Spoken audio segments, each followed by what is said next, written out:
Go above and beyond the headlines with Interior Secretary Eduardo Año. Sir, good evening. Thank you for joining us. Hi, Pia. Good evening. Good evening to our listeners and televiewers. Well, Secretary Año, can we begin with this revelation that foreign and local terrorists worked together to carry out the blasts in Jolo? Yes. There are two foreigners involved in the bombing, and they were aided by local Abu Sayyaf who acted as guide and probably conducted preliminary surveillance prior to the bombing. Yeah. Sir, and what evidence do we have to show that there was a foreign couple and the local Abu Sayyaf that worked together? Well, we have different sources. I have my own sources on the inside, and also from the other circumstances that came out from the investigation. So far, there are 3 witnesses. Now, among the 39 witnesses who were interviewed, they saw a woman with a backpack who sat on the 4th row of the church, and that woman could be the first bomber that set up the bombs. And the second bomb was triggered by the male companion on the gate of the church. Secretary Año, let's talk first about this foreign couple, and then we'll talk about the local terrorists, no, yung Abu Sayyaf, the subgroup. Itong couple na to, are they Indonesian or Malaysian? From the report of my source, they are Indonesians. Sometimes they are mistaken as Malaysians kasi pare-pares naman sila. Yes. But I am certain that they are Indonesians. And ang intel ba, meron po bang photographs of this couple? Because we understand they were in Sulu a few weeks before this happened. Is that correct? So there are photographs of them. Yes, they are actually the guy, the male. He had been in Sulu for a long time already, and then the wife just came lately before the bombing. I see. And the wife joined the husband. So meron photographs, may surveillance photographs of them? No, I don't have a photo. Pero meron po. Meron. Do you know if there are? Probably kung titingnan natin yung bubusisi natin yung mga holdings ng ating intelligence agencies, makikita yan eh. At saka remember, may mga kidnap victims sila na nakalabas na, so probably makaka-identify sila kung makita yung pictures. So when you say local Abu Sayyaf, are you speaking about what they call the subgroups? For example, lumabas na yung pangalan nila, the Ajang group. Is that correct, sir?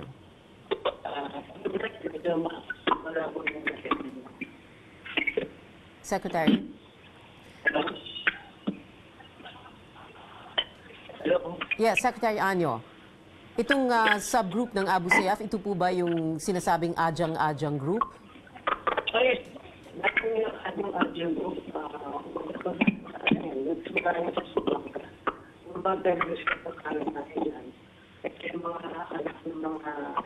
Abu Sayyaf na gustong masok so now they're very dangerous group na yan kasi na-try na ng bombing din yung mga bata na yan. Okay, so when you say mga bata, these are men in their early 20s, correct, sir? Yes, that's right. Okay, and you have... starting 16, 17, 18, hanggang late 20s. And you have the names of 4 of them, is that correct? Based on the investigation, yung si alias Kama, ito yung talagang involved dyan.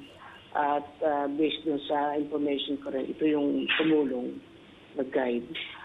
Pero yung ibang nandun nasa video surveillance, mukhang na kausap na ng PNP ito at na-clear naman yata itong... Yes. No, sir, what I mean is, so Kama plus, he had cohorts, no? So meron... Yes. Oh, and you have the names of Kama's cohorts. No, I only have Kama's name. The others, Okay. I don't have. No, what I mean is the PNP and the AFP, Oh, yes, of course. the units on the Intercom ground community. have the names of the cohorts of Kama. So ito po Oh, ba yes, yung of course. tatlo o apat na, may kasama pa po siyang tatlo o apat? Yes, Dun sa mga ganun. Ajang-Ajang, okay. Yes. But it's not, sir, the way we understand it, hindi lang yung Ajang-Ajang yung subgroup, no? Meron pa po bang iba? Yung grupo kasi nila sa Wadyan, project kasi ito nila hatid sa Wadyan eh. Sa Wadyaan. Talagang Hatib, sir, sa his name Wadyan, is Hatib Hadjan sa Wadyaan. Yes, hatid Wadyan sa Wadyan. Okay. Yan na rin kasi ang kinikilalang leader dito sa atin. Recognized ng ISIS. Okay. Kumbaga ito na yung pumalit kay Hapilon. Okay. So, project nila yan, pati yung Lamitan Bang. Aha, okay. At meron silang, itong grupo ni, because what you're saying is yung Ajang-Ajang, pati itong yung tinatawag na Dawla Group, hindi po ba, sir? Dawla, D-A-W-L-A. You're Yes, saying na sila po yung involved dito sa bombing na ito? Yes, yung Dawla Group na yan, nakapaloob na dyan yung Abu Sayyaf, yung Ajang-Ajang, kasi lahat sila nag-pledge na sa amin. Okay. Sa ISIS. Sir, bukod po sa, well, you're saying Indonesian couple that was earlier mistaken for a Malaysian couple, meron pa po bang ibang foreign terrorists na involved? Meron pa doon sa loob ng company sa Wadyan. May isa pang foreigner doon na is an Arab-looking guy. So, yung iba ang tawag ay Egyptian, yung iba naman ay sinasabi Yemeni. And that guy is already married to a Tausug woman. Yun yung ating babantayan ngayon kasi isang suicide bomber din yan yung foreigner na yan. I see. Pero hindi po siya yung sinasabing kamag-anak ni Sawadyaan? No. No. Okay. So, Siguro yung babae, baka yung kumag-anak. Baka yung Tausug woman na nag-iasawa nitong Arab-looking. okay. Sir, when the Sulu PNP and the PNP AFP say na this really looks like a suicide bombing, does this eliminate all other possible explanations for what happened? Yes, I think so. No? For me, I think it would eliminate all other angles. Because this is really very serious and we have to watch out yung ibang plano nila. Sa ngayon kasi, ito yun, wala pang Pilipino na nag-suicide bomber because that is against our tradition and custom. So, kumbaga kailangan ng foreigner. Ganun Yes. po ba? The purpose of this couple is to set the example and induce or influence Filipinos to become suicide bombers. Yeah. There's something a little bit confusing lang po, sir, because I remember that there were several authorities who were saying that the woman left the bag or the backpack in the fourth or the fifth pew of the cathedral and then left, no? So Yes. that doesn't make her a suicide bomber, right, sir? So how do we explain that? So what That's the recollection of one witness, but some other witness, ang na-remember nila, ay nagstay yung woman doon sa upuan niya, and then there was a blast.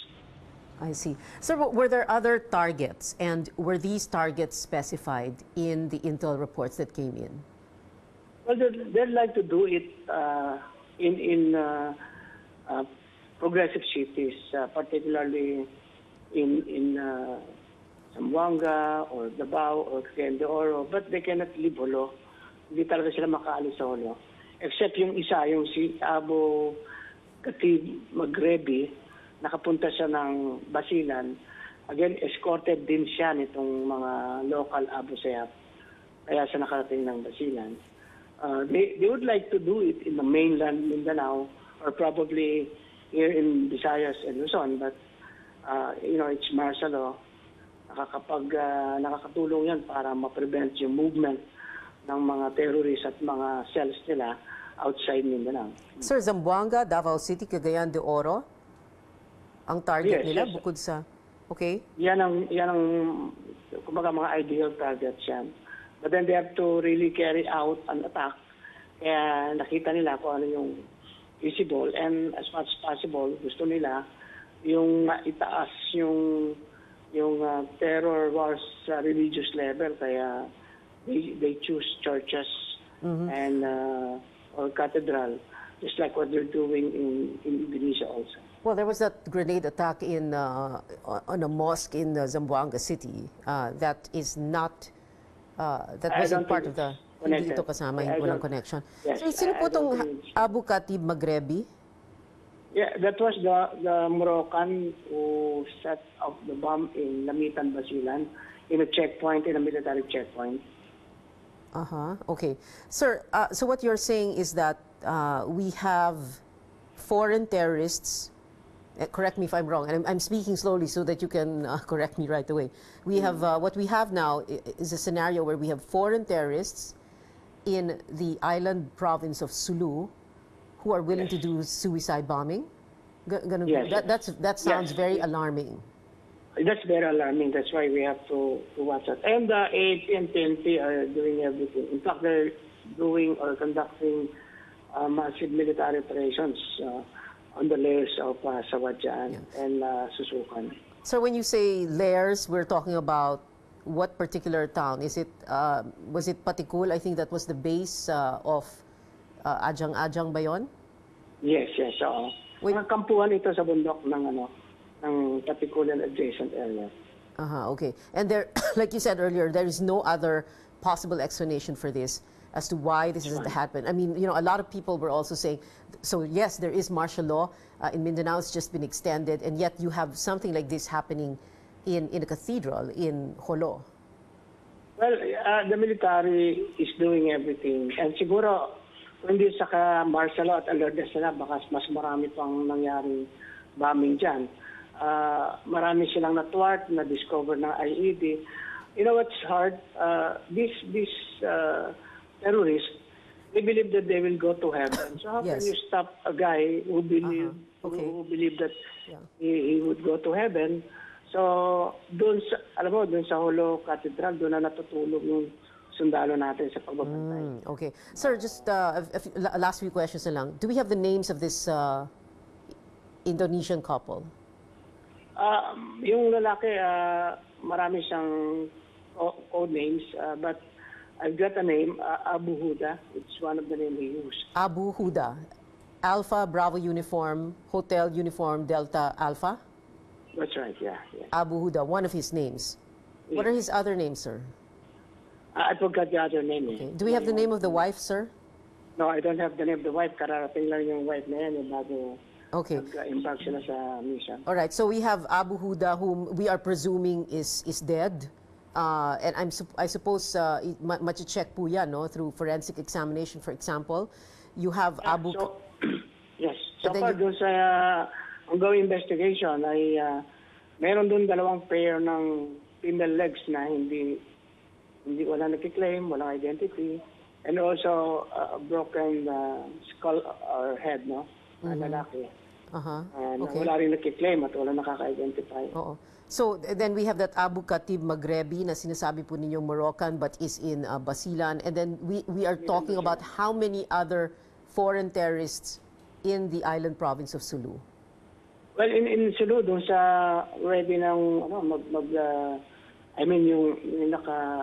according to their plan, this Arab-looking guy, either he's an Egyptian or Yemeni, married a Tausug woman, yan yung alam kong dapat bantayan, baka magsagawa. Yeah. Sorry, sir, what is his name again, itong Arab-looking man?